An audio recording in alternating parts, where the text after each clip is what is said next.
Apocalipsis es un libro fenomenal. Vamos a entrar al estudio de Apocalipsis, y Apocalipsis no solo es el último libro de la Biblia, sino es el libro con el que Dios corona la revelación que Él nos dio por medio de la Santa Biblia. Este libro es importante, este libro es trascendente, este libro es de gran valor para la cristiandad porque es Dios eligiendo este libro para cerrar su revelación. Lo que inicia en Génesis termina en Apocalipsis. Lo que Dios planeó desde la eternidad se consuma en Apocalipsis. Lo que en otros pasajes solo se menciona y se hace referencia, en Apocalipsis se explica. Génesis inicia todo, Apocalipsis culmina todo. Lo que Dios prometió en Génesis lo cumple finalmente en Apocalipsis. Describe los juicios del día del Señor, expone los destinos eternos, el cielo y el infierno, y es la narración del verdadero fin del mundo y el comienzo de la eternidad. Apocalipsis es un libro totalmente creíble, es palabra de Dios, no hay por qué dudar de este libro. Cientos de profecías se han cumplido antes de Apocalipsis, tal como Dios lo dijo en el Antiguo Testamento, y sin duda Dios lo hará así también con cada letra que está en el libro de Apocalipsis, se cumplirá tal cual Dios lo ha dicho. Apocalipsis además es un libro de victoria, es un libro donde Dios muestra la victoria, victoria sobre todo, victoria sobre el pecado, victoria sobre Satanás, victoria sobre los demonios, victoria sobre los incrédulos, victoria sobre el mundo, victoria sobre la religión, victoria sobre la maldad. En Apocalipsis tenemos la victoria de Dios sobre todo. Apocalipsis es un libro de terminación. Todos los problemas del hombre se acaban en Apocalipsis. Todas las tristezas del hombre se acaban en Apocalipsis. Todo el llanto, toda la enfermedad, todas las lágrimas, todo el hambre, todas las guerras, toda la pobreza, todo el abandono, toda la soledad y todas las calamidades que el hombre ha experimentado desde que fue creado terminan en Apocalipsis. Tenemos en Apocalipsis cómo se desploma absolutamente todo lo viejo y se levanta todo lo nuevo. Creación, sol, luna, estrellas, mar, ríos, planeta, todo pasa. Naciones pasan, reinos, todo cuanto existe pasa, se acaba, para dar paso al cielo nuevo y tierra nueva que nos habla Apocalipsis. Tierra nueva, cielo nuevo, nueva Jerusalén, nuevo gobierno, nueva vida, nueva eternidad, nuevo templo, nueva luz, nueva morada, nueva presencia, nuevo todo. Todo lo viejo pasa y todo lo viejo pasa y todo lo nuevo se establece. Apocalipsis en capítulo 21 versículo 5 dice: "He aquí yo hago nuevas todas las cosas". Este es Jesucristo. Aquí acaba todo el dolor humano en Apocalipsis y comienza el gozo celestial. Apocalipsis es un libro clave. La Biblia no se entiende sin Apocalipsis. Tú no puedes entender la Biblia sin Apocalipsis. No entiendes a Dios sin Apocalipsis y no entenderás el plan de Dios sin Apocalipsis. No conocerás a Cristo sin Apocalipsis y no conocerás el futuro sin Apocalipsis. Este libro es verdaderamente la historia del futuro. La historia del futuro. Este libro, como último de la revelación, el número 66, es el eslabón de libros inspirados por Dios. Y termina este libro con una maldición a aquellos que añadan a este libro o quitan a este libro. Es el sello de la revelación de Dios. Esto es Apocalipsis. Es el punto final en el párrafo final de la historia de Dios. Es el broche de oro del Espíritu Santo en la revelación de la Biblia. Es el último discurso de Dios al hombre. Es la corona de la Biblia. Es el sello celestial de su revelación. Este es Apocalipsis, un libro como los otros 65 importante, pero Apocalipsis tiene sumo es el punto especial porque es la corona final con el que Dios quiso cerrar su revelación. Contrario a todo esto, y siendo Apocalipsis tan valioso como es el libro menos leído, es el libro menos entendido y es el libro más malentendido. Incluso hay personas que le tienen miedo a leer el libro de Apocalipsis. La mayoría de las personas no lo leen, no lo conocen, no lo entienden, incluso tienen temor de abrirlo. Otro sector de las personas en este mundo enseñan el libro de Apocalipsis de una forma falsa. Recuerdo de niño tener en mis manos un libro que habían dejado cierta secta en mi familia, un libro rojo que decía Apocalipsis, y en lugar de traer el texto bíblico traía simplemente imágenes y explicaciones de lo que según esa secta dice que sería el Apocalipsis, todo lo cual era falso, proveniente de una falsa religión, falsa secta con falsa doctrina. Sin embargo, el libro de Apocalipsis es la razón por la que Dios quiso cerrar esta escritura con una bendición. Y quiero que abra por favor en primer capítulo, versículo 3. No hay otro libro como este, mírelo. Capítulo 1, versículo 3, la Biblia dice: bienaventurado el que lee y los que oyen las palabras de esta profecía y guardan las cosas en ella escritas, porque el tiempo está cerca. Ningún libro de la Biblia, ninguno, inicia así. Ningún libro de la Biblia inicia con una bendición a aquellos que lo lean, excepto Apocalipsis. Desde el versículo 3 Dios ya está diciendo: bienaventurado el que lee y los que oyen las palabras de esta profecía. Esto es una bendición a todo el que lee el libro de Apocalipsis. Es una bendición. Ningún libro de la Biblia abre de la misma forma. Y en capítulo 22, último capítulo, versículo 7, cierra de la misma forma. 22:7 dice: he aquí vengo pronto, bienaventurado el que guarda las palabras de esta profecía, de este libro. Ningún libro de la Biblia, ninguno de los 66 más que Apocalipsis, inicia y termina con una bendición a aquellos que lean lo que dice y entiendan el mensaje de Apocalipsis. Es el único libro que inicia y termina con una bendición. Somos ordenados a leer el libro. En 22:10 dice: y me dijo: no selles las palabras de esta profecía de este libro, porque el tiempo está cerca. Eso significa: no prohíbas. Este libro tiene que ser leído, tiene que ser conocido, tiene que ser entendido. En este mismo capítulo 22, además nos dice que es un libro abierto. 2 veces dice: el tiempo está cerca. El Señor Jesucristo, versículo 7, he aquí vengo pronto. Versículo 12, he aquí vengo pronto. Jesucristo está diciendo: lo que está en este libro no va a ocurrir en mucho tiempo. Lo que dice en este libro va a ocurrir pronto. Va a ocurrir pronto. Este libro no es oscuro, no es imposible de entender, no se debe leer por curiosidad. De hecho, somos responsables de leerlo y entenderlo, porque es, Apocalipsis, el calendario de Dios para el futuro. Es lo que Dios hará. Vuelvo al capítulo 1, versículo 1, y ahí tenemos de inicio el propósito de este libro. ¿Por qué se escribió Apocalipsis? Versículo 1, primer capítulo, dice: la revelación de Jesucristo que Dios le dio para manifestar a sus siervos las cosas que deben suceder pronto, y la declaró enviándola por medio de su ángel a su siervo Juan. La primera frase del versículo es realmente el propósito del libro. Dice el texto: la revelación de Jesucristo. Este libro busca revelarnos al Cristo glorioso, resucitado y lleno de majestad. Este libro nos revela las cosas de Jesús que no sabríamos si no fuera porque están en el libro de Apocalipsis. Apocalipsis viene del griego apokalupsis y significa simplemente descubrimiento. Descubrimiento. Siempre que esa palabra está en la Biblia, en el Nuevo Testamento, se refiere a algo o alguien que estaba oculto y en un momento se descubre para manifestarse.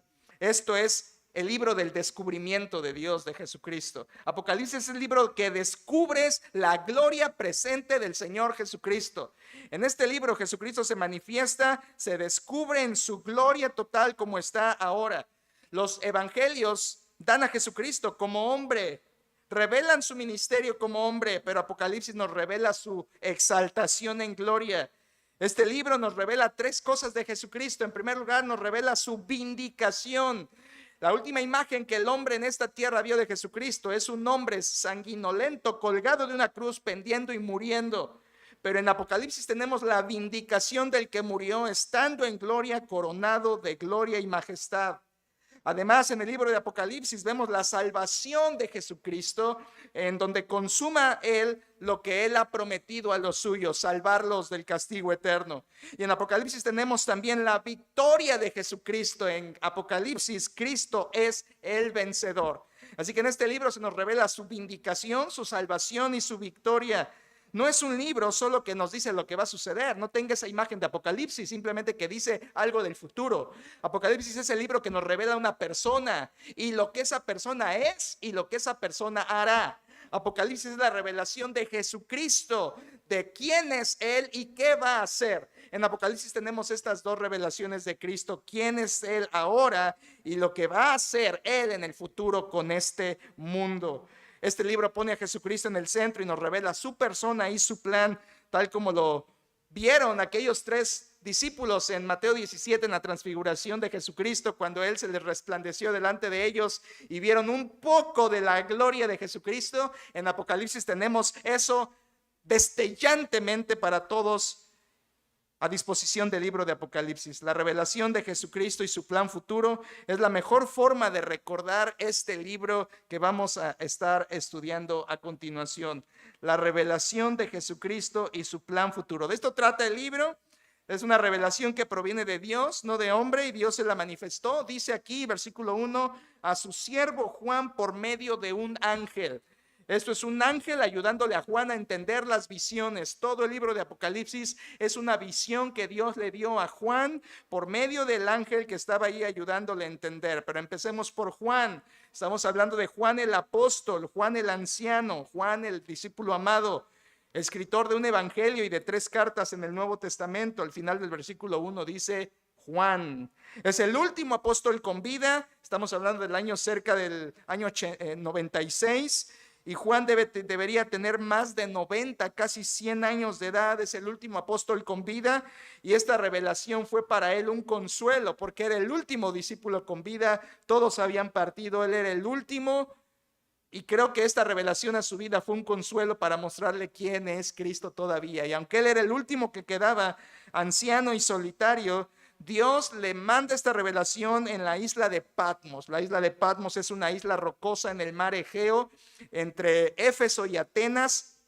Era una isla rocosa, árida y estéril, que se utilizaba como una prisión para enviar ahí a las personas y mantenerlas cierto tiempo allí como una prisión o cárcel, en un terreno baldío, alejado de las ciudades. Y dice el versículo 9 del capítulo 1, esto, yo, Juan, vuestro hermano, y copartícipe vuestro en la tribulación y en el reino y en la paciencia de Jesucristo, estaba en la isla llamada Patmos por causa de la palabra de Dios y el testimonio de Jesucristo. Juan estaba ahí por predicar a Cristo. Juan estaba ahí como consecuencia de su predicación. Cuando estaba ahí en la isla, Dios le envió toda la visión de información del libro de Apocalipsis y le mandó a escribirlo. Versículo 11 del capítulo 1 dice que decía, yo soy el alfa y la omega, el primero y el último. Escribe en un libro lo que ves y envíalo a las 7 iglesias que están en Asia. La orden de Cristo a Juan fue escríbelo y envíalo, y es lo que Juan hizo, y es el libro de Apocalipsis. El libro de Apocalipsis tiene una estructura muy sencilla de entender que hoy lo va usted a llevar consigo para siempre, estoy seguro. El libro se divide en 3 partes, claramente, sencillo, fácil de recordar.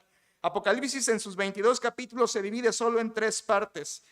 El Señor mismo lo dividió. Capítulo 1, versículos 17 dice, cuando le vi, caí como muerto a sus pies, y él puso su diestra sobre mí, diciéndome, no temas, yo soy el primero y el último, y el que vivo y estuve muerto, mas he aquí que vivo por los siglos de los siglos. Amén. Y tengo las llaves de la muerte y del Hades. Note el 19. Escribe las cosas que has visto, número 1. Y las que son, número 2. Y las que han de ser después de estas, número 3. Ahí está lo que es Apocalipsis. Las cosas que has visto, las cosas que son y las cosas que han de ser después de estas. Esto es el libro de Apocalipsis. Dividido en 3 partes. Jesús le dice a Juan, escribe en ese libro las cosas que ves, las cosas que son y las cosas que han de ser después de estas. Esta es el bosquejo y la estructura del libro de Apocalipsis. Las cosas que has visto se encuentran en el capítulo 1, las cosas que son están en los capítulos 2 y 3 y las cosas que han de ser después de estas están en capítulos 4 a 22 y es prácticamente el grosor del libro. Cuando habla de las cosas que has visto, se refiere a la revelación de Cristo ahí, glorioso, triunfante en capítulo 1. Las cosas que son, se refiere a las cartas a las iglesias de ese tiempo que Juan escribe. Y cuando habla de las cosas que han de ser después de estas, se refiere a las cosas futuras. Este es un libro escatológico. Escatológico quiere decir que estudia los tiempos futuros. Así que si usted quiere una verdadera profecía, es esta, es Apocalipsis. Es Apocalipsis. Dividido en estas 3 partes. Otra forma de verlo pues sería, número 1, el Cristo revelado, número 2, la iglesia revelada y número 3, el futuro revelado. Es Apocalipsis dividido en 3 partes. La introducción en los primeros versículos del capítulo 1 es una introducción tremenda. Inicia con el propósito en el versículo 1, se presenta Juan como el escritor. En versículo 3 tenemos una bendición. En el capítulo 4, mire por favor, versículo 4 de capítulo 1, Dice Juan a las 7 iglesias que están en Asia, gracia y paz a vosotros. Y aquí a continuación viene algo que no está en ningún otro libro de la Biblia. Un saludo trinitario. Del que es y que era y que ha de venir, eso es Dios Padre. De los 7 espíritus que están delante de su trono, esto es el Espíritu Santo. Y de Jesucristo, el testigo fiel, el primogénito de los muertos, este es Jesucristo. Ningún otro libro de la Biblia empieza con una salutación o un saludo trinitario. Solamente el libro de Apocalipsis. Es un saludo de parte de Dios Padre, de Dios Hijo y de Dios Espíritu Santo. Versículo 11 nos dice que era escrito para las iglesias que están en Asia: Éfeso, Esmirna, Pérgamo, Tiatira, Sardis, Filadelfia y Laodicea. Y quiero comenzar con la primera sección, las cosas que ves. Las cosas que ves. Esta es la primera sección del libro, capítulo 1, versículos 9 al 20. ¿Qué se le presenta a Juan? El libro de Apocalipsis comienza con una visión del Cristo glorificado, del Cristo resucitado. Lo primero que ve Juan es a Cristo. Se le aparece el Señor en la isla de Patmos. A partir del versículo 9 dice la Biblia, versículo 10: yo estaba en el Espíritu en el día del Señor, esto es, estaba controlado por el Espíritu Santo en el día del Señor, esto es el domingo, y oí detrás de mí una gran voz como de trompeta que decía: yo soy el Alfa y el Omega, el primero y el último. Escribe en un libro lo que ves y envíalo a las 7 iglesias. Jesucristo se le revela y lo describe a partir del versículo 13. Dice el versículo 13: y en medio de los 7 candeleros vi a uno semejante al Hijo del Hombre, vestido de una ropa que llegaba hasta los pies y ceñido por el pecho con un cinto de oro. Empieza a describir a Jesucristo, su cabeza, sus cabellos, su ropa, sus ojos, sus pies, todo refulgente, todo brillante, su voz como muchas aguas. Versículos 13, 14, 15 y 16 describe su boca. Cada descripción que Juan hace es un simbolismo de la persona de Jesucristo. Su voz de autoridad, su vestimenta sacerdotal, su cabeza de sabiduría, sus ojos de omnipotencia, sus pies de firmeza, su diestra de poder, su boca de su palabra y su rostro de santidad que resplandece. Esto nos recuerda Hebreos 4:14, cuando la Biblia dice que Cristo es el gran sumo sacerdote que traspasó los cielos. Este es Jesucristo. ¿Qué está haciendo Jesús cuando se le revela a Juan con toda esta gloria en las cosas que Juan ve? Versículo 12 nos dice: me volví para ver la voz que hablaba conmigo y vuelto vi 7 candeleros. 7 candeleros, y en medio de los 7 candeleros a uno semejante al Hijo del Hombre. Juan ve a Jesús en medio de 7 candeleros y además dice que tiene 7 estrellas en su mano. Mire el versículo 20 nos lo explica, último versículo del capítulo 1. El misterio de las 7 estrellas que has visto en mi diestra y de los 7 candeleros de oro. 2 puntos. Las 7 estrellas son los ángeles de las 7 iglesias y los 7 candeleros que has visto son las 7 iglesias. Juan ve a Jesús y en medio están los 7 candeleros. Y Jesús allí.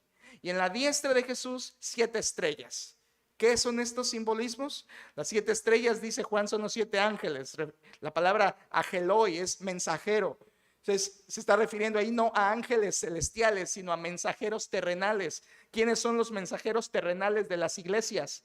Los pastores. Estas cartas están dirigidas a los mensajeros de las iglesias a las que les va a escribir, y dice: Cristo los tiene en su mano y anda entre sus iglesias. Los 7 candeleros ahí son las 7 iglesias. Esto nos revela que Jesucristo hoy está en su iglesia, con su iglesia, para su iglesia, defendiendo a su iglesia, usando a sus siervos para hacer su obra en esta tierra. Estas son las iglesias y sus pastores. Todo esto describe el periodo actual que estamos viviendo. Todo inicia en Apocalipsis así. Las cosas que ves. Vio a un Cristo resucitado, revelado, glorioso, andando entre sus iglesias. Esto es todo en el primer punto, capítulo 1. Segundo punto, las cosas que son. A partir del capítulo 2, Dios le empieza a revelar a Juan las cosas que actualmente en los tiempos de Juan estaban pasando. ¿Qué son? La situación de 7 iglesias. Juan va a mandar esta carta de parte de Dios a 7 iglesias que eran las que estaban en Asia Menor, lo que hoy conocemos como Turquía, y son los mensajes a estas iglesias, capítulo 2 y capítulo 3. Era un lugar donde Juan había ministrado, y la naturaleza de estas iglesias es que son iglesias reales, iglesias locales a las que Juan les escribe. Y son iglesias que al mismo tiempo representan todas las iglesias de todos los tiempos, usted va a ver ahorita cuando le dé un resumen, existen iglesias hoy como estas que están aquí en Apocalipsis 2 y 3. Han existido y siempre existirán iglesias como estas. Creo que una tarea muy sabia de nosotros como congregación sería leer estas 7 iglesias y clasificar la nuestra en una de esas 7. Y después de que nos clasifiquemos en una de esas 7, seguir la instrucción de Jesucristo, lo que tenemos que hacer. Todo inicia en capítulo 2, versículo 1, la iglesia, el mensaje a la iglesia de Éfeso. Versículos 1 al 7. Cada carta que Cristo envía a estas iglesias, comenzando con Éfeso, la estructura es la misma. Les da un elogio, algo que están haciendo bien, les hace una crítica, algo que están haciendo mal, les da una instrucción, lo que tenían que hacer, y les da una promesa. Las 7 cartas tienen la misma estructura: elogio, crítica, instrucción y promesa. Comenzando en Éfeso, capítulo 2, versículo 1, escribe al ángel de la iglesia en Éfeso, el que tiene las 7 estrellas en su diestra, el que anda en medio de los 7 candeleros de oro, dice esto: yo conozco tus obras y tu arduo trabajo y paciencia, y que no puedes soportar a los malos. Has probado a los que se dicen ser apóstoles y no lo son, y los has hallado mentirosos, y has sufrido y has tenido paciencia y has trabajado arduamente por amor de mi nombre y no has desmayado. Versículo 4, pero tengo contra ti que has dejado, ¿qué? Tu primer amor. El elogio a la iglesia de Éfeso es que habían rechazado el mal, habían perseverado y tenían paciencia. Pero la crítica es que su amor por Cristo ya no era el mismo. Ellos habían perdido su primer amor, y eso significa no que ya no tenían ánimo, significa que habían quitado a Cristo de la prioridad de sus vidas. La instrucción que Cristo les da es: vuelve a hacer las obras que hacías al principio. Versículo 5, recuerda por tanto de dónde has caído y arrepiéntete y haz las primeras obras. La promesa es: te daré del árbol de la vida. Versículo 6 y 7. La siguiente iglesia es Esmirna. Esmirna, y esto es una ruta circular que está haciendo Cristo al enviar estas cartas, comenzando en Éfeso, Esmirna, Tiatira, Pérgamo. En el mapa va de forma, en la ruta, en un círculo. La segunda iglesia es Esmirna. Cristo le dice a Esmirna que ha soportado el sufrimiento con gracia. Esa es la iglesia atribulada. ¿Sabe qué le critica a Cristo a la iglesia de Esmirna? Nada. A la iglesia de Esmirna no le critica nada el Señor, y esto es obvio. Una iglesia que está sufriendo por la causa de Cristo no necesita ser criticada, necesita ser alentada. No hay ninguna crítica a la iglesia de Esmirna, pero hay una instrucción preciosa. Versículo 10, sé fiel hasta la muerte y yo te daré la corona de la vida. Esta es la promesa, la corona de la vida. La tercera iglesia es Pérgamo. Pérgamo, sí, donde se hacían los pergaminos. En Pérgamo, Jesucristo le dice a esta iglesia un elogio: mantienes la fe. Mantienes la fe. Versículo 13, yo conozco tus obras y dónde moras, donde está el trono de Satanás, pero retienes mi nombre y no has negado mi fe. Este es el elogio: has mantenido la fe. ¿Qué le critica? ¿Qué le critica? Esta iglesia había tolerado la inmoralidad. Versículo 14, tengo unas pocas cosas contra ti, que tienes ahí a los que retienen la doctrina de Balaam, que enseñaba a Balac a poner tropiezo ante los hijos de Israel, etcétera, etcétera. Ellos estaban permitiendo falsa doctrina, inmoralidad, herejías. Por eso la instrucción es: arrepiéntete. Versículo 16, por tanto, arrepiéntete. Y al que lo haga, Cristo le hace una promesa: le dará el maná escondido y una piedrecita con un nombre nuevo. Versículo 17. La cuarta iglesia es Tiatira. Tiatira, a partir del versículo 18, escribe al ángel de la iglesia en Tiatira. Y ahí comienza el elogio. A Tiatira Cristo le elogia el amor, el servicio, su fe, su paciencia, más que al principio. Versículo 19, yo conozco tus obras y amor y fe y servicio y tu paciencia, y que tus obras postreras son más que las primeras. Era una iglesia que iba en crecimiento en todo eso. Sin embargo, versículo 20, pero tengo unas pocas cosas contra ti. Y Cristo critica en Tiatira los cultos y adoración idólatra que estaban teniendo, porque tenían ahí a una mujer llamada Jezabel, versículo 20, que se dice profetiza, una mujer pastora que enseña y seduce a los siervos a fornicar y a comer cosas sacrificadas de los ídolos. Entonces, una falsa maestra en una iglesia. Cristo la condena y le dice: le he dado tiempo para que se arrepienta, y no quiere arrepentirse, caerá en cama, enferma, juzgada, y todos los que le sigan. Esa es la crítica a la iglesia de Tiatira, y Cristo les da una instrucción: llegará el juicio si no te arrepientes pronto. Cristo le da una promesa a los que de Tiatira se arrepientan: gobernarás conmigo. Versículo 26, al que venciere y guardare mis obras hasta el fin, yo le daré autoridad sobre las naciones, reinará, regirá juntamente con Cristo. La quinta iglesia es Sardis. A Sardis, Jesucristo le elogia que algunos han mantenido la fe, pero increíblemente la iglesia de Sardis no comienza como todas las demás con el elogio, comienza con la crítica. La iglesia de Sardis estaba tan mal que comienza en el versículo 1, 3:1. Escribe al ángel de la iglesia en Sardis, el que tiene los 7 espíritus de Dios y las 7 estrellas, dice esto: yo conozco tus obras, que tienes nombre de que vives y estás, ¿cómo? Muerto. Esta iglesia estaba tan mal que inicia a Jesucristo a hablarle acerca de su crítica en vez de su elogio. Sardis es una iglesia donde algunos pocos mantenían la fe, muy pocos mantenían la fe, y Jesucristo les da la instrucción a ellos: arrepiéntete, arrepiéntete. La promesa a Sardis es que si se arrepienten, Él les honraría y tendría misericordia de ellos. La penúltima iglesia es Filadelfia. Filadelfia, a partir del versículo 7 hasta el 13. Versículo 7, escribe al ángel de la iglesia en Filadelfia, esto dice el santo, el verdadero, el que tiene la llave de David, el que abre y ninguno cierra, y cierra y ninguno abre. Yo conozco tus obras, y aquí he puesto delante de ti una puerta abierta. Esta es Filadelfia. Cristo le elogia que ha perseverado en la fe, que ha seguido adelante aunque tiene poca fuerza. Versículo 8. ¿Y sabe qué? Esta es una segunda iglesia a la que Jesucristo no le recrimina nada. No hay crítica para Filadelfia, así como tampoco hubo crítica para Esmirna. No que eran iglesias perfectas, pero eran iglesias que estaban haciendo la obra de Dios y esforzándose. A Filadelfia, Jesucristo simplemente les dice: mantén la fe. Versículo 11, aquí yo vengo pronto, retén lo que tienes para que ninguno tome tu corona.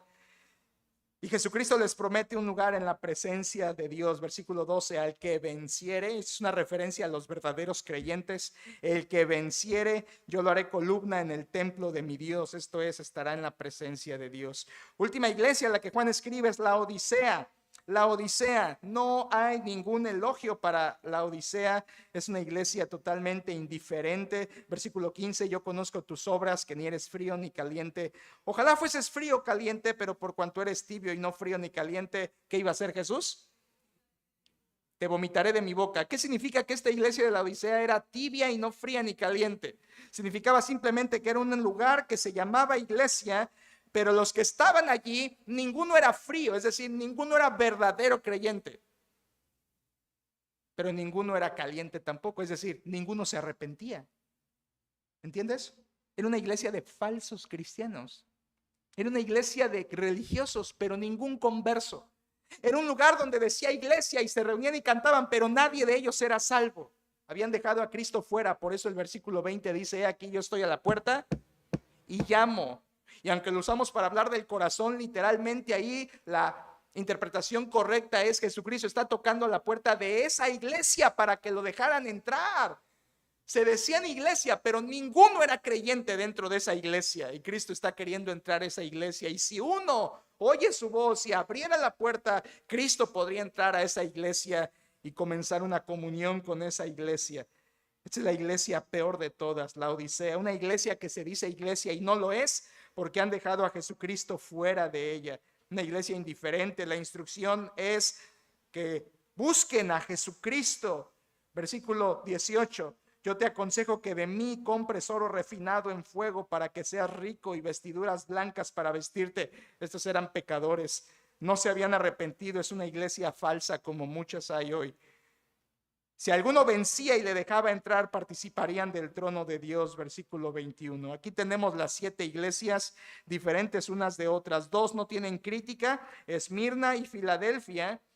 Y una ni siquiera tiene ningún elogio, que es la Odisea. Estas son las iglesias a las que Juan escribe. Iglesias reales que hoy existen como estas también. Hoy existen iglesias como Sardis, existen iglesias como la Odisea, existen iglesias como Filadelfia. Sería muy sabio ponernos en la clasificación donde nosotros estamos y seguir las instrucciones de Jesucristo. Esas son las cosas que Juan vio en el capítulo 1, las cosas que son en capítulos 2 y 3, y ahora comienza la última sección y la más grande: las cosas que han de ser después de estas. capítulos 4 a 22. ¿Está listo conmigo, hermano? Aquí viene lo fuerte. Del capítulo 4 al final son profecías futuras que aún están por cumplirse. Todo inicia en el capítulo 4, versículo 1. Después de esto miré, esto es Juan, y he aquí una puerta abierta en el cielo, y la primera voz que oí como de trompeta, la voz de Jesús, hablando conmigo, dijo: sube acá y te mostraré las cosas que sucederán después de estas. Aquí comienza la profecía bíblica de los últimos tiempos, y todo comienza con una adoración en el cielo. Pero un momento, ¿dónde está la iglesia? ¿Dónde está la iglesia aquí? ¿Dónde está la iglesia? Escuche, capítulo 4, versículo 1, Cristo le dice a Juan: sube acá, sube acá. En capítulo 4 en adelante ya no se menciona a la iglesia nunca más. A partir del capítulo 4 ya no se menciona a la iglesia. A Juan se le dice: sube acá. En los capítulos 2 y 3, hablando a las iglesias, Cristo les decía: el que tiene oído para oír, oiga lo que el Espíritu dice a las iglesias. Pero el resto del libro de Apocalipsis ya no se vuelve a repetir eso. Simplemente cuando está en medio de la tribulación, en capítulo 13, Cristo dice: si alguno tiene oído, oiga. ¿Dónde está la iglesia? En capítulo 4 la iglesia está representada en el cielo ya triunfante. Cristo le dijo a Juan: sube acá, y esa es la referencia simbólica de lo que será el arrebatamiento de Cristo a su iglesia, a los creyentes, donde estaremos con él para siempre.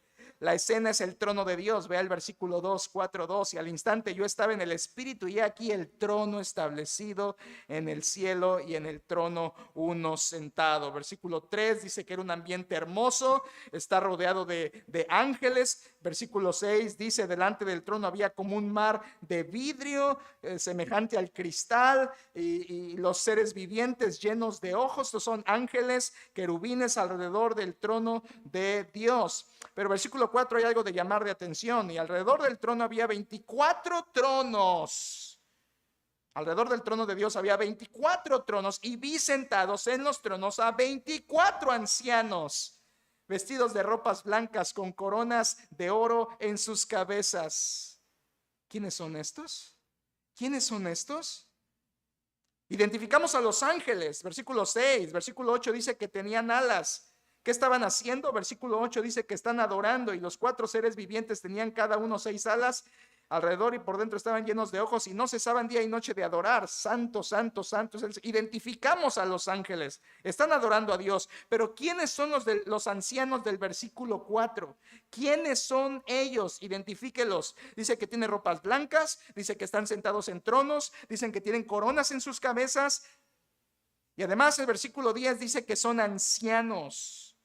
Y además dice que se postran y adoran ante el trono de Dios. Y además versículo 9 del capítulo 5 dice que cantan. Mire un momento, por favor, capítulo 5, versículo 9, lo que cantan. 5:9. Cantaban un nuevo cántico diciendo: digno eres de tomar el libro y de abrir sus sellos, porque tú fuiste inmolado, y con su sangre nos has.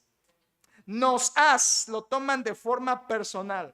Nos has redimido para Dios de todo linaje. ¿Quiénes son estos ancianos que están con ropas blancas, sentados en tronos, con coronas en sus cabezas, que son ancianos, que están cantándole a Dios, y que dice que fueron redimidos y que están cantándole a Dios en el cielo? ¿Quiénes son? No son ángeles, no son demonios, no son seres creados especiales para adorar a Dios. Ellos son los representantes de los creyentes ya en el cielo. Estos son los creyentes. Estos 24 ancianos representan a los creyentes que estaremos con Cristo, recibiendo todas las promesas que el Señor nos hizo en la gloria. Estos son los creyentes ahí representados al lado del trono de Dios por estos 24 ancianos. ¿Y qué están haciendo? ¿O qué estaremos haciendo? Adorando a Dios. El tema del cielo es la adoración. Cada vez que se menciona en Apocalipsis la visión del trono de Dios, lo que se hace alrededor no es otra cosa sino adorar. Hermanos, el cielo se trata de adorar a Dios. El tema en el cielo es la adoración. El asunto en el cielo es adorar a Dios. Por eso en nuestras reuniones de iglesia, si queremos que se acerquen más a lo que el cielo será, tenemos que ser una iglesia que adora mejor al Señor cuando nos reunimos. Eso será lo que haremos por la eternidad en los cielos: adorar a Dios por los siglos de los siglos. Estos ancianos alaban, se postran, cantan, dan sus coronas ante Dios, se humillan. Esto es adoración. ¿Qué haremos en el cielo? A veces preguntamos, adorar al Señor. Por eso es tan importante adorarle desde ahora. El tema en el cielo es adorar, adorar. De repente aparece algo, capítulo 5, versículo 1. Y vi en la mano derecha del que estaba sentado en el trono, esto es Dios el Padre, un libro escrito por dentro y por fuera, sellado con 7 sellos. La adoración en el cielo se interrumpe porque a Juan se le muestra que hay un rollo, esto es un pergamino cerrado y sellado con 7 sellos. La adoración se para y Juan se da cuenta de este pergamino. Está sellado y la costumbre romana solamente sellaba con 7 sellos 2 clases de documentos en aquel tiempo. Solamente los títulos de propiedad y los testamentos o última voluntad se sellaban 7 veces para asegurar que nadie rompiera esos sellos excepto la persona que estuviera capacitada para eso. Esto es el rollo de Dios. Este es el pergamino del título de propiedad del mundo, del universo. Este es el título que le pertenece a Dios y la autoridad del testamento final de la voluntad de Dios para con este universo. De inmediato Juan lo nota, ve que es el rollo de Dios, pero nadie es digno de abrirlo. Versículo 4, capítulo 5, y lloraba yo mucho porque no se había hallado a ninguno digno de abrir el libro, ni de leerlo, ni de mirarlo. Alguien tiene que romper los sellos de ese rollo, pero no hay nadie en el cielo ni en la tierra que sea capaz, que sea digno de abrir los sellos de ese documento, que no es otra cosa sino el título de propiedad del mundo y la última voluntad de Dios para con este universo. ¿Quién es digno? No cualquiera. Versículo 3 dice, y ninguno, ni en el cielo, ni en la tierra, ni debajo de la tierra, podía abrir el libro. Y dice incluso ni aún mirarlo. Pero un anciano viene a Juan, que estaba llorando, y lo consuela y le dice que hay alguien. Versículo 5, y uno de los ancianos me dijo, no llores. He aquí el león de la tribu de Judá, la raíz de David, ha vencido para abrir el libro y desatar sus 7 sellos. ¿Quién es este? ¿Quién es este? Versículo 6, y miré y vi que en medio del trono y de los 4 seres vivientes y en medio de los ancianos, esto es, en el mero centro del cielo, estaba en pie un cordero como inmolado que tenía 7 cuernos, 7 ojos, los cuales son los 7 espíritus de Dios enviados por toda la tierra. Estos son simbolismos, no es literal, son simbolismos. Juan ve a Jesucristo ahí parado como un cordero con marcas de inmolación de su muerte. 7 cuernos significa literalmente poder y autoridad. 7 ojos significa que todo lo sabe, su omnisciencia. Los 7 espíritus significa la plenitud del Espíritu Santo. Son simbolismos que Apocalipsis utiliza para hablar de la plenitud de los atributos de Dios. Nadie digno excepto Jesucristo, el Cordero, el Cordero. Él toma el libro, versículo 7, tomó el libro de la mano derecha del que estaba sentado en el trono, y cuando eso pasa y Jesucristo toma el libro, el cielo vuelve a irrumpir en adoración, y es el resto del capítulo 5. El cielo adora al que toma el libro, que es Jesucristo, junto con todo lo creado, versículo 13, y a todo lo creado que está en el cielo y sobre la tierra y debajo de la tierra y en el mar, y a todas las cosas que en ellos hay oí decir, al que está sentado en el trono, Dios el Padre, y al Cordero, Dios el Hijo, sea la alabanza, la honra, la gloria y el poder por los siglos de los siglos. Cristo toma el libro y el cielo explota en adoración. Cristo toma el rollo para abrir los sellos y el cielo explota en alabanza. Esto es la primera visión que Juan tiene de las cosas que han de ser después de estas. Cristo está a punto de tomar el reino de todo este mundo. Su padre se lo prometió en Salmos capítulo 2. El padre le dijo, pídeme y te daré por herencia todas las naciones. Cristo las merece. Lo que Satanás le prometió en Mateo capítulo 4, ¿se acuerda? ¿Ves todos estos reinos? Todo esto te daré si postrado me adorares. Le pertenecen a Jesucristo por derecho, y aquí Él va a tomar la propiedad de lo que le pertenece. Jesucristo está a punto de abrir ese libro con sus 7 sellos y comienzan los sellos. Quiero explicar esto para poder ir más ágil, hermanos. A partir de ahora, Apocalipsis empieza a describir los juicios que vendrán de Dios a este mundo. Los juicios correctamente llamados apocalípticos que vendrán de parte de Dios a este mundo. Y esos juicios están divididos en 3 secciones que la Biblia le llama primero 7 sellos, luego 7 trompetas y finalmente 7 copas. No son cosas literales, son simbolismos de juicios que Dios va a ir derramando en esta tierra. 21 juicios empezando con los 7 sellos. Y se los voy a ir describiendo un poco de ellos. 7 sellos, 7 trompetas y finalmente 7 copas. Todo esto va en aumento, en aumento, en aumento, en aumento, en aumento. Es el resto del libro de Apocalipsis. Es lo que en conjunto constituye la gran tribulación. Estos 21 juicios son la gran tribulación sobre esta tierra. Jesús habló de ello en Mateo 24. La gran tribulación, Daniel habló de ello. Capítulo 9 y capítulo 11 del libro de Daniel. Lo que los profetas llaman el día del Señor. ¿Qué va a pasar durante la gran tribulación? ¿Qué va a pasar en este mundo cuando Dios juzgue? ¿Qué va a pasar en el verdadero apocalipsis de este mundo cuando Dios comience a derramar sus juicios? Es lo que va a decirnos Juan en la visión con los 7 sellos, las 7 trompetas y las 7 copas. Todo empieza con los sellos. Primer sello, capítulo 6, versículo 1. Vi cuando el Cordero abrió uno de los sellos y oía uno de los 4 seres vivientes decir como con voz de trueno, ven y mira. Y miré, esto es el primer sello, y he aquí un caballo blanco, y el que lo montaba tenía un arco y le fue dada una corona y salió venciendo para vencer. Esto es el primer sello. El primer sello es la aparición de un hombre en la tierra. Un hombre que está representado en un caballo blanco montado, lleva un arco, no lleva flechas, pero lleva un arco y dice que es vencedor. Este representa al anticristo. Esto es el anticristo en la tierra que vendrá venciendo temporalmente y trayendo una falsa paz. No habrá guerra. Lleva arco, pero no lleva flechas. Esto es una paz falsa, una paz temporal. El anticristo aparecerá y será lo primero que sucederá en la gran tribulación, la aparición de un hombre que rápidamente se convertirá en el rey del mundo. Obviamente la iglesia ya fue arrebatada desde capítulo 4, versículo 1. La iglesia ya no está aquí, los creyentes ya no estaremos aquí. Todo esto es sin creyentes de la iglesia. El anticristo aparecerá, es el primer sello, es el primer juicio. Dios permitirá la aparición de este hombre de pecado, como lo dijo en 2 Tesalonicenses 2. Sin embargo, la paz que el anticristo trae a este mundo será muy, muy efímera, muy temporal. Segundo sello, versículo 4 de capítulo 6. Y salió otro caballo, este es el segundo sello, caballo bermejo. Bermejo quiere decir rojizo, rojizo sangriento, un rojo sangre. Y al que lo montaba le fue dado poder para quitar de la tierra la paz. ¿Se fija? La paz durará muy poco por el anticristo.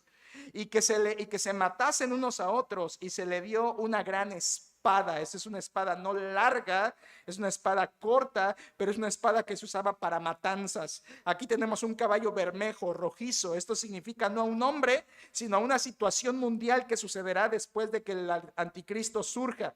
Trae una espada y quita la paz. Esto significa matanza mundial, masacre mundial, guerra mundial, y es lo que sucederá, parte de lo que sucederá en la gran tribulación. Esto apenas es el segundo sello. Tercer sello, versículo 5. Cuando abrió el tercer sello, oí al tercer ser viviente que decía, ven y mira, y miré, y aquí un caballo negro, y el que lo montaba tenía una balanza en la mano. Y oí una voz de en medio de los 4 seres vivientes que decía, 2 libras de trigo por un denario, y 6 libras de cebada por un denario, pero no dañes el aceite y el vino. ¿Qué significa esto? Dice que es un caballo negro, es el tercer sello, y el caballo negro viene con una balanza. Esto representa la crisis material mundial que habrá, una crisis económica terrible que causará una hambruna. Esto en consecuencia, porque si hubo guerra, matanza, masacre, esto se desenvuelve en hambre, en escasez. Ahí se va a manifestar otro juicio de Dios, que será una crisis mundial económicamente. Las imágenes que trae ahí es de que lo que una persona ganaba en un día de trabajo ni siquiera le va a alcanzar a comer a él, ni siquiera para alimentar a su familia. De repente los precios de los elementos más básicos de la canasta subirán por los cielos, tanto que no podrán comprar ni subsistir. Esto será una hambruna cruel. Esto es apenas el tercer sello. Vamos empezando. Cuarto sello, versículo 8, dice, miré y aquí un caballo amarillo, y el que lo montaba tenía por nombre Muerte. Y Hades le seguía, y le fue dado potestad sobre la 1/4 parte de la tierra para matar con espada, con hambre, con mortandad y con las fieras de la tierra. Esto es un caballo amarillo, esto es la muerte, no una persona, sino la condición muerte que habrá en el mundo, mortandad terrible. Muchas personas morirán, una cuarta parte de los habitantes de la tierra morirán, consecuencia de los juicios de Dios y de lo que estará pasando durante la gran tribulación allí. Quinto sello, en versículos 9 al 11, dice la Biblia: cuando abrió el quinto sello, vi bajo el altar las almas de los que habían sido muertos por causa de la palabra de Dios y por el testimonio que tenían. ¿Qué significa esto? Escuche, aquí esto no es un juicio. Aquí el quinto sello es un respiro en medio de la tormenta. El quinto sello no es un juicio que se ataca al mundo como los anteriores y los que vendrán, sino es una pausa en la masacre. Y dice Juan que lo que ve de repente es almas. ¿Dónde? En la presencia de Dios. ¿Sabe? Cuando una persona muere en Cristo, su alma va directamente a la presencia de Dios. Aquí está. Dice Juan que él ve a las almas delante de la presencia de Dios que han muerto y han muerto por causa del anticristo. Están allí. Y dice los versículos 10 y 11 que están pidiendo justicia. ¿Hasta cuándo, Dios, juzgarás la sangre de nuestra sangre? Y Dios les dice que esperen hasta que se complete el número de los que han de morir como ellos. Y Dios les da en cambio vestiduras blancas porque son perdonados. ¿Saben qué son estas personas? Son personas creyentes, salvas durante la gran tribulación. Personas que invocarán el nombre de Cristo durante este periodo de sufrimiento y serán salvas.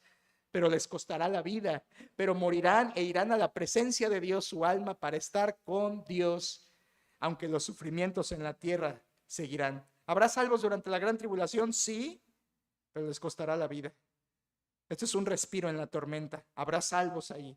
Sexto sello, versículos 12 al 14, penúltimo sello, dice el versículo 12: miré cuando abrió el sexto sello y aquí hubo un gran terremoto y el sol se puso negro como tela de silicio y la luna se volvió toda como sangre y las estrellas del cielo cayeron sobre... Esto es literal, esto sí es literal. Como la higuera deja caer sus higos cuando es sacudida por un fuerte viento, y el cielo se desvaneció como un pergamino que se enrolla, y todo monte y toda isla se removió de su lugar. Ahí Cozumel va a dejar de existir. Le dice la Biblia, toda isla será removida, todo monte será removido. Este es el sexto sello. ¿Y qué es? Desastres naturales. Desastres naturales. Ya hubo mortandad, ya hubo guerra, ya hubo hambre. Ahora el sexto sello es: Dios va a enviar desastres naturales mundiales: terremoto, oscurecimiento del sol, luna roja, caída de estrellas, un cataclismo mundial que cambiará la geografía de este mundo para siempre. El mundo ya no volverá a ser, después del sexto sello, lo que era antes. Lo que usted ha visto en las películas vanas del fin del mundo no es nada a comparación de lo que Dios, Jesucristo, hará con este mundo, juzgándolo por su pecado. Todo cambiará. Versículo 14: el cielo se desvaneció, dice al final, y toda isla se removió. Esto es un cambio en la geografía del planeta. Todo cambiará.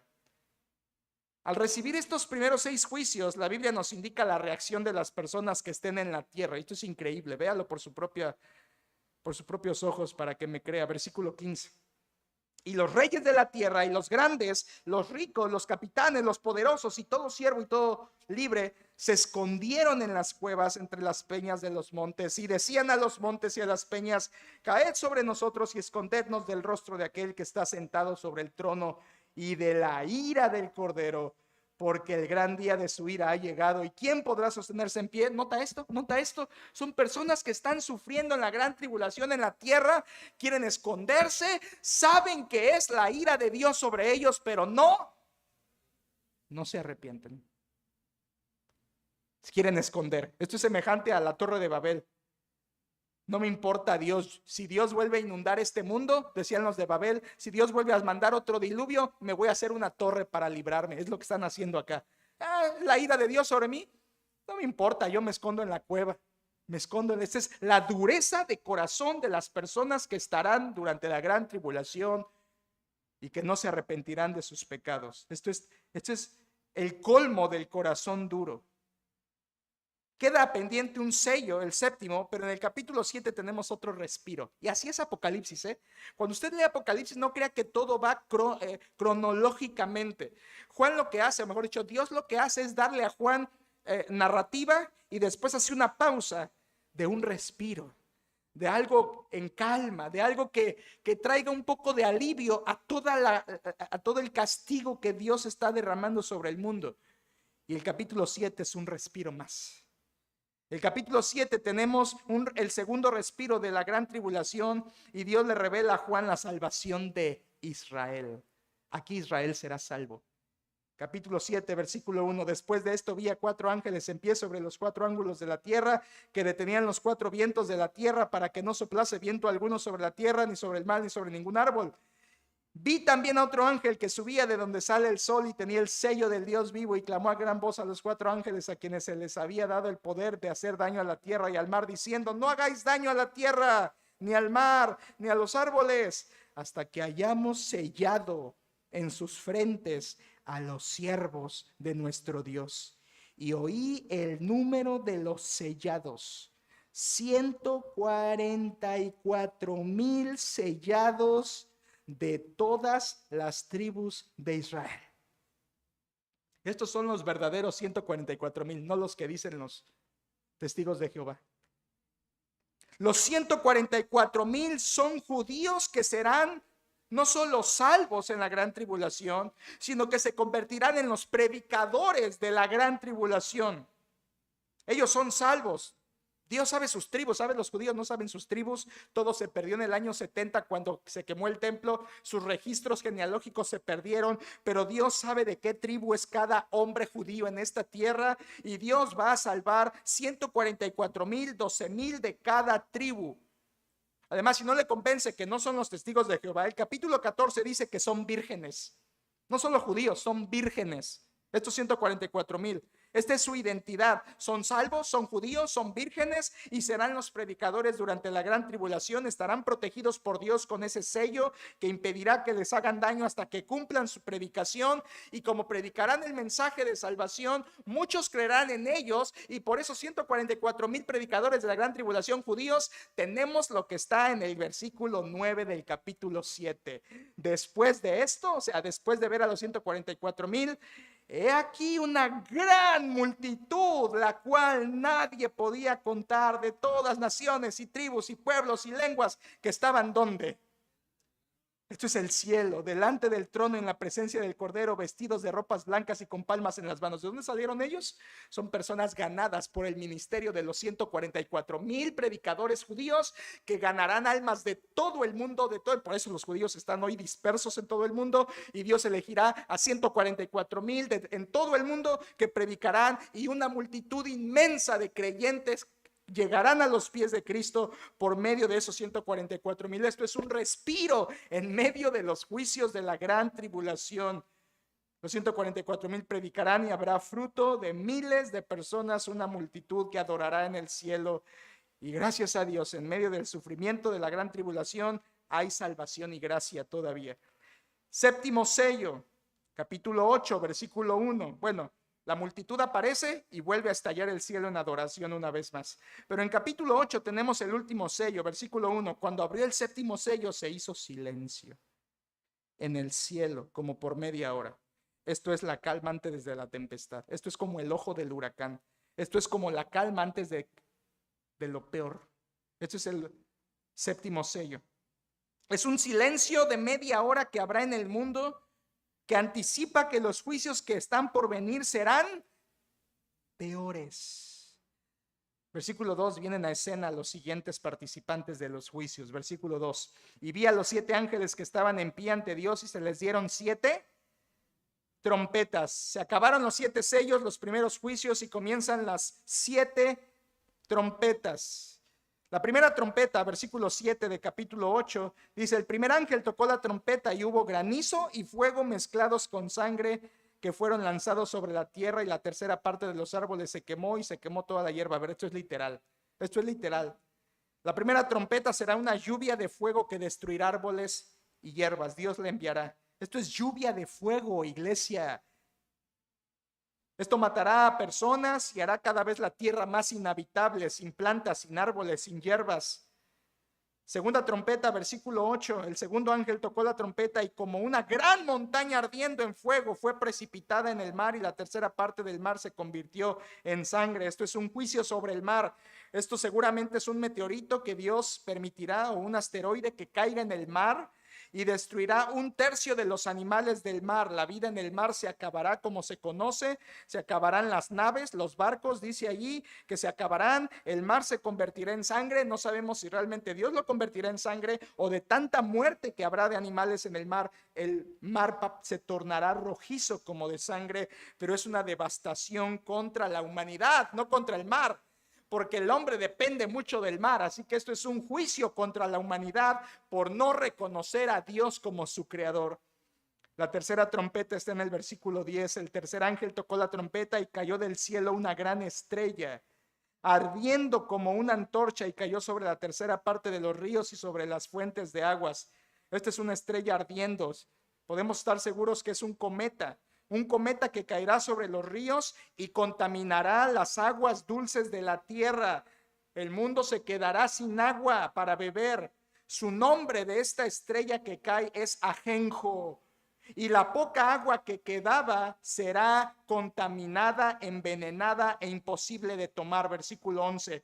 Y el nombre de la estrella es Ajenjo, y la tercera parte de las aguas se convirtió en Ajenjo, y muchos hombres murieron a causa de estas aguas porque se hicieron amargas. Por favor, no pierda el hilo de esta narrativa apocalíptica. No es que están pasando eventos, es que están pasando uno tras otro, tras otro, tras otro, tras otro. No pierda de vista los 6 sellos primeros y ahora las 7 trompetas sobre el mismo mundo. Este es un colapso mundial de juicios y una lluvia de juicios que Dios hará, que Cristo hará. Cuarta trompeta, versículo 12. El cuarto ángel tocó la trompeta y fue herida la tercera parte del sol y la tercera parte de la luna y la tercera parte de las estrellas, para que se oscureciese la tercera parte de ellos y no hubiese luz en la tercera parte del día y de la noche. Dios herirá el sol, la luna y las estrellas. Esto es un daño a los cuerpos celestes.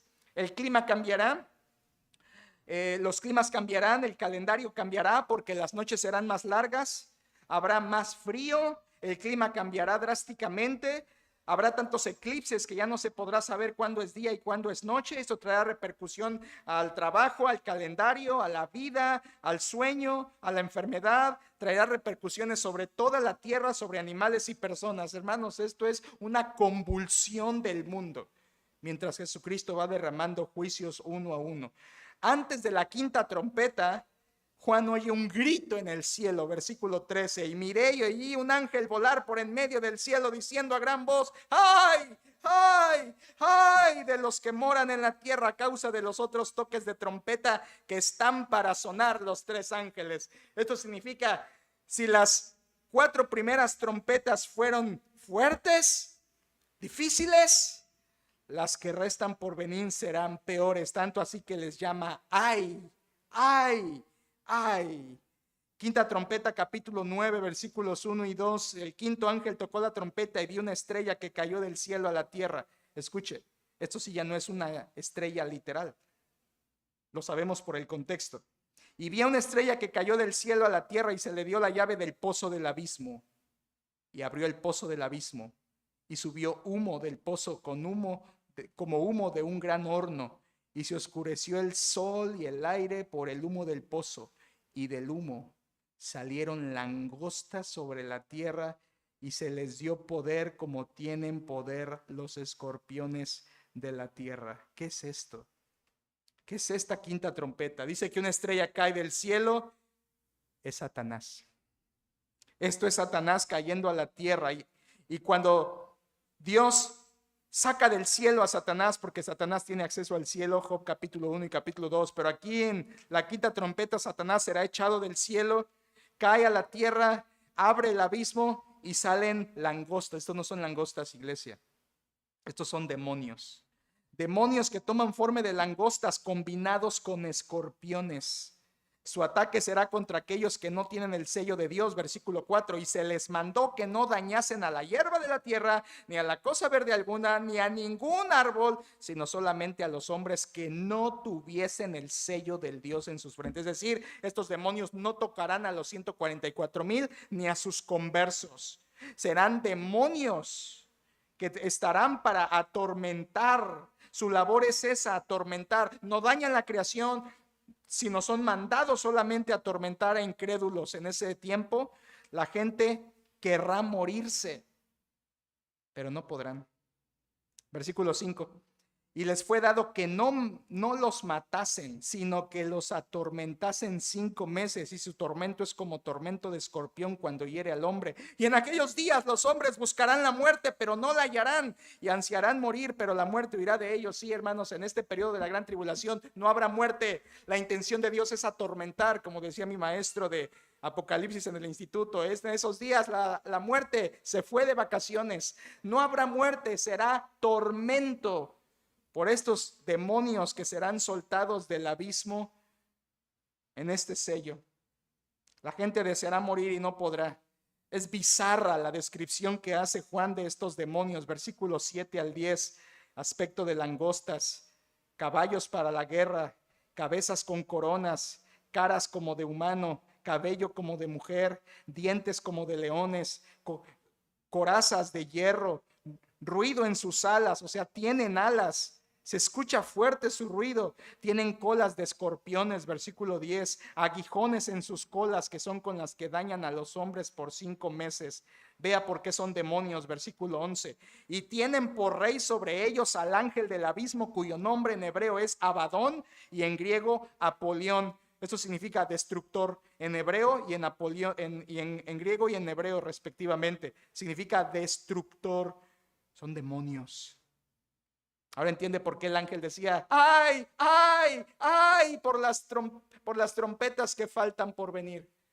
Porque estos juicios ya no son solo de desastres, son juicios demoníacos. A diferencia de todo lo demás, aquí los demonios estarán sirviendo para juicio. Qué terrible es esta descripción. Esos demonios tienen ese líder llamado destructor. Sexta trompeta, versículo 14.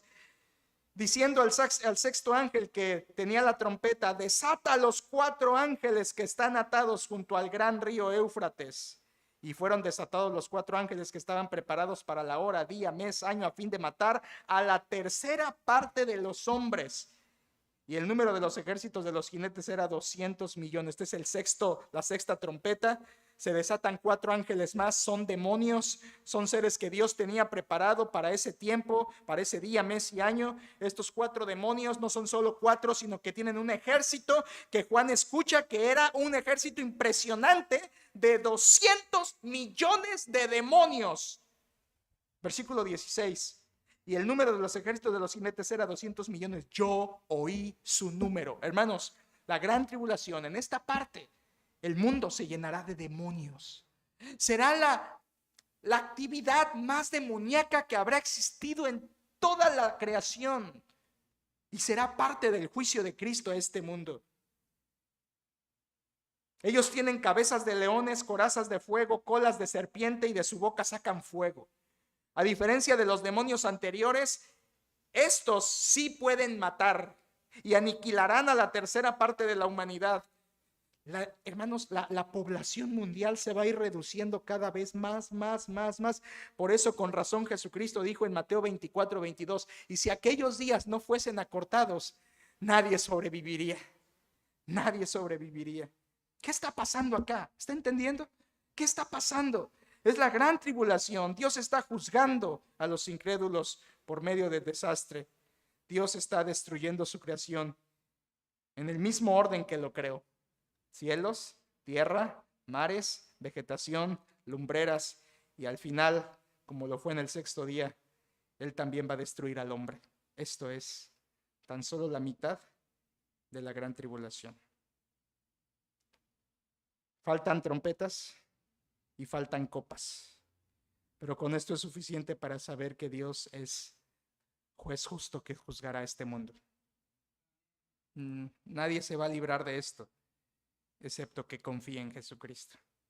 Estos juicios serán reales, literales, verdaderos, y el que lo entiende es bienaventurado. Déjeme orar. Padre, gracias por tu palabra, por la veracidad de ella y por la bendición que nos das de tenerla. Ayuda a que nuestro corazón entienda estas verdades más profundamente y ayúdanos a creer en lo que nos has dejado, a entregar nuestra vida a Jesucristo y a hacer con arrepentimiento y fe un acercamiento al Señor Jesús, no solo para evitar estos juicios, sino para tenerte a ti, oh Dios, en nuestras vidas. Gracias porque tú juzgarás a este mundo y este mundo merece todo esto porque te han rechazado, han dado la espalda, han preferido religión que a Cristo y este mundo merece esto y más. Por eso tú lo juzgarás. Pero te pido que más personas puedan venir a ser salvas por medio del glorioso evangelio y conocer a Cristo. Así te lo pedimos y así te lo rogamos. En el nombre del Señor Jesucristo. Amén.